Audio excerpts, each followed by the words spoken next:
Hello world, my name is Alex Brooks, sports reporter with the Bladen Journal, and today we will be discussing Friday, March 28th matchup between the St. Paul's Bulldogs versus your West Bladen Knights.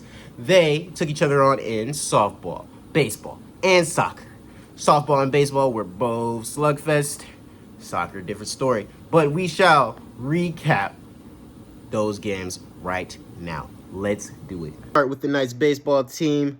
The Knights secured a 5-2 victory against St. Paul's a few days prior, but Friday's matchup was a lot different. St. Paul's held a slender 3-2 lead before the Knights struck back with a run to tie the game in their half of the third, thanks to J.T. Hepler blasting a home run over the right field fence for the tying run. West Bladen Brady Durden started on top of the hill for the host, and the Knights defense held the Bulldogs to no runs in the fourth after 3 straight outs. The Knights then followed it up with 9 runs in their half of the fourth to put the game firmly in their hands. Ashton Davis then closed the 5th inning on top of the hill with 3 strikeouts. Senior Garrett Dunning led off for the Knights in the bottom of the 5th, and he smacked a double down the left field line to set up the eventual game-winning run. Hepler then stepped up to the plate and delivered an RBI single to put the game to bed. Hepler had a 3-for-3 day at the plate and was responsible for 3 RBIs against St. Paul's last Friday. The Knights start the Sac 6 conference play with a 2-0 start, and they move to an overall record of 7-1. Friday's softball game was also a slugfest, but unlike the baseball game, this matchup was much closer. The Lady Knights had a total of 12 hits and 12 RBIs, with senior Holland Davis leading the way. The Knights were down 4-3 before exploding for 5 runs in the fourth. Davis singled to right field to get a runner on.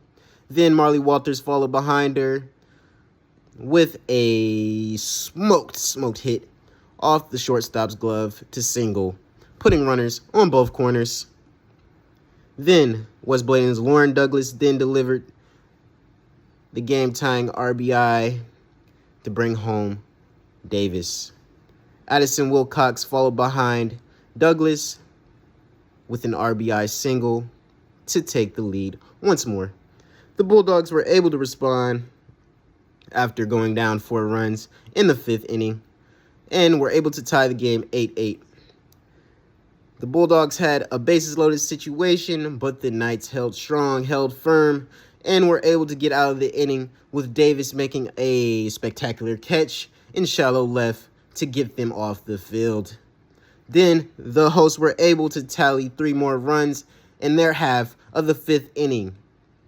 And then the host added 1 more run at their final at-bat in the 6th to secure the victory in the final inning as their opponent attempted to mount a comeback. West Bladen moved to an overall record of 4-5, and they start Sac 6 conference play with a 1-1 record. Last but not least, we have the soccer game. This game was a very tight contest between both teams, and it ended 1-1. But St. Paul's got on the board first in the first half with senior striker Nevaeh Lyles putting one past the keeper to give the Bulldogs a lead. But the Lady Knights did not give up, and they got their game-tying goal before a game's end to give them a 1-1 draw. Bladen now moves to 2-7-2 overall on this season. And for conference, they move to 1-0-1 with plenty left to play for. All right, that is it for the recap. West Bladen will take on Clinton for their next conference games. It will be on the road this Tuesday at Clinton for baseball, softball, and soccer. And they will return home against Clinton this Friday for baseball, softball, and soccer. But we will keep you tuned in for all of that. So thank you to all of our subscribers and listeners and readers. We appreciate you. Stay tuned. We will have more local sports coming your way.